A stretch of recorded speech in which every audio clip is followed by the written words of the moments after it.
రూపాయలంటే 30 సంవత్సరాలకు 1500 కోట్ల రూపాయలు ప్రభుత్వానికి ఆదాయం వస్తుంది. అసలు భూమిని మళ్ళా ఏదో కొంచెం పెంచినట్ల, దాంట్లో ఏదో ఇది చేసినట్ల, ప్రభుత్వానికి లబ్ధి చేసినట్ల జీవోను మళ్ళీ 12వ జీవోను క్యాన్సిల్ చేసి మళ్ళీ జీవో నంబర్ 37 ఇచ్చి ఈ జీవో నంబర్ 37 ద్వారా మళ్ళీ అదే భూమిని అదే పార్థసారథి రెడ్డికి, అదే హెడ్రో డ్రగ్స్ కంపెనీ వాళ్ళకి, అదే వ్యవస్థకి మీరు దారాదత్తం చేయడం వెనుక ఎన్ని కోట్లు దాగున్నాయో దాని వెనుక 300 కోట్ల రూపాయలు నువ్వు తీసుకొని ఢిల్లీకి పంపిన మాట వాస్తవం కాదని అడుగుతున్నా. అవి కాక దాని వెనుక వేరొక సెటిల్మెంట్ కూడా చేసుకున్నట్టు మా దగ్గర ఆధారాలు ఉన్నాయి. దీన్ని ఈ ఢిల్లీకి పంపుతున్నా కాబట్టి క్యాబినెట్ లో పెట్టి అప్రూవ్ చేపిస్తే అది శంకులో పోసిన తీర్థం అవుతుందా? గత ప్రభుత్వం చేసిన అరాచకాన్ని బయట పెడతా అని చెప్పిన నువ్వు గత ప్రభుత్వం చేసిన అరాచకాన్ని అడ్డం పెట్టుకొని సెటిల్మెంట్లు చేసుకుంటున్న మాట వాస్తవం కాదని అడుగుతున్నాం. గత ప్రభుత్వం చేసిన అవినీతిని ఆధారాలతో సహా సేకరించడానికి గల కారణం ఇదేనా అని అడుగుతున్నా. దానికోసమైనా నువ్వు ఈరోజు కాళేశ్వరాన్ని సిబిఐకి ఇస్తావు, దానికోసమైనా కాళేశ్వరం ఆధారాలన్నీ కూడా నీ కాడ పెట్టుకొని రేపు కాంట్రాక్టర్లను అధికారులను మళ్ళీ నాయకులను బెదిరించి మళ్ళీ సెటిల్మెంట్ చేసుకోవడం కోసమేనా అని అడుగుతున్నా. దానికోసమైనా ధరణి కోసం ఇప్పటి వరకు ధరణి మీద ఎలాంటి ఎంక్వైరీ చేయకుండా సిబిఐ కూడా మాట్లాడకుండా కేవలం ధరణిని కూడా ఒక ప్రైవేటు మీ పార్టీ నాయకుల్ని కొంతమందిని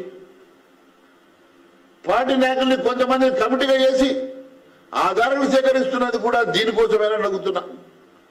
ఒక చిన్న ఆధారం దొరుకుతూనే ఇన్ని 100 కోట్ల సెటిల్మెంట్లు జరిగితే రేపు 2 లక్షల కోట్ల రూపాయల ధరణి కుంభకోణంలో ఏ రకమైనటువంటి సెటిల్మెంట్లు మీరు చేయబోతున్నారు? 1,00,000 కోట్ల రూపాయల కాళేశ్వరంలో ఏ రకమైనటువంటి కుంభకోణాలు మీరు సెటిల్మెంట్లు చేయబోతున్నారు? నిజంగా నీకు చిత్తశుద్ధి ఉంటే, నిజంగా నువ్వు అవినీతి పరుడు కాకపోతే, నిజంగా నువ్వు నీటిలో కడిగిన బుచ్చమే అయితే ఎందుకు ఎప్పటికప్పుడు ఎంక్వైరీ అన్ని కూడా పబ్లిక్ డొమైన్ లో పెట్టడం లేదు? ఎందుకు వీటిని క్రిస్టల్ క్లియర్ గా పబ్లిక్ డొమైన్ లో ఆధారంతో సహా మీరు ఎందుకు రుజువు చేసి చెప్పడం లేదు? వాళ్ళ మీద చర్యలు ఎందుకు తీసుకోవడం లేదు అని ప్రశ్నిస్తున్నా. అంతేకాదు మీరు చేస్తున్నటువంటి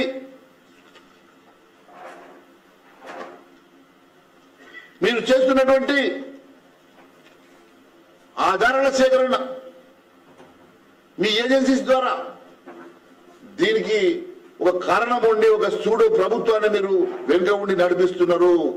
దాని వెనుక కూడా నీకు సంబంధించిన వ్యక్తులు పెట్టుకొని ఈ సెటిల్మెంట్ నడుస్తా ఉన్నాయి.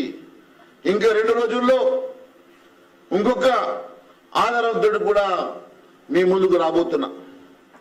ఈ రకంగా ఈ రాష్ట్రంలో జరుగుతున్నటువంటి అవినీతి అక్రమాలు, జరుగుతున్నటువంటి అరాచకాలు ఖచ్చితంగా ప్రజల దృష్టికి తీసుకురావడానికి భారతీయ జనతా పార్టీ ప్రజా గొంతుకై ప్రజల పక్షాన నిలబడి ప్రజల పక్షాన మేము వాస్తవాన్ని బయట తీయడానికి భారతీయ జనతా పార్టీ ఎప్పుడు వెనుకడుగు వేయదని తెలియజేసుకుంటూ నేను అందరికీ ధన్యవాదాలు తెలియజేస్తా ఉన్నాను.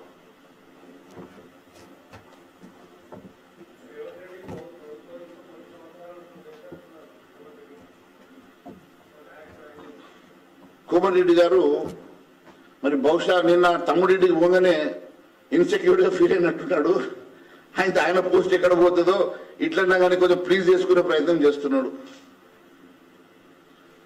మహేష్ రెడ్డికి ఆధారాలు ఎక్కడికి వెళ్ళి వచ్చినాయని భయపడ్డాడట. 2 రోజుల నుంచే సెక్రటేరియట్ లో 6వ ఫ్లోర్కి ఎవరు రాణిస్తలేరు. ఆయన 6వ ఫ్లోర్కి రాణిస్తలేరు. నా బీటాక్స్ కూడా బయటపడ్డదని చెప్పి బట్టి గారు కూడా 2వ ఫ్లోర్ లో మొత్తం సెక్యూరిటీ పెట్టుకొని పోలీసులు నింపేసిండట. 2nd ఫ్లోర్కి రానియకుండా బట్టి సెక్యూరిటీ పెట్టుకున్నాడు.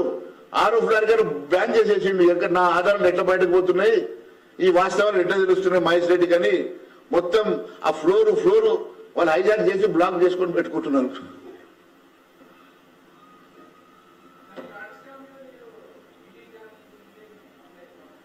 అదే చెప్తా ఉన్నాను. సిబిఐకి ఇవ్వాలంటే రాష్ట్ర ప్రభుత్వము ఖచ్చితంగా రాష్ట్ర ప్రభుత్వం రిటర్న్ రాయాలా, పర్మిషన్ అన్న ఇవ్వాలా. కాబట్టి ఆయన అది ఇవ్వకుండా తన దగ్గర పెట్టుకొని ఆధారం సేకరించుకొని ఈ సెటిల్మెంట్ చేస్తుండని మా అనుమానం. తప్పకుండా వెళ్తాం దీని మీద. ఇప్పుడే వాదాలు బయట పెట్టాము, ఇప్పుడే కదా మేము ముందుకు వచ్చినాము. ఇంకా చాలా సమయం ఉన్నది, ఇంకా సినిమా ఉన్నది.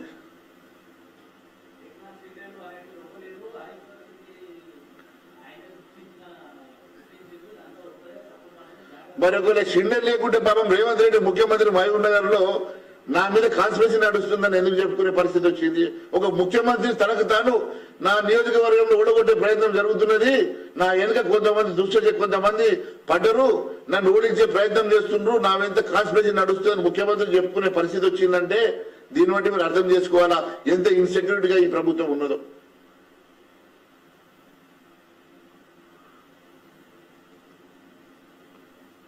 Any questions?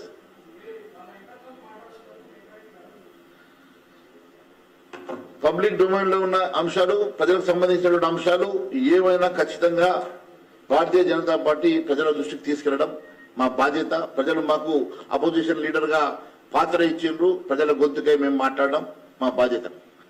Anything? Thank you.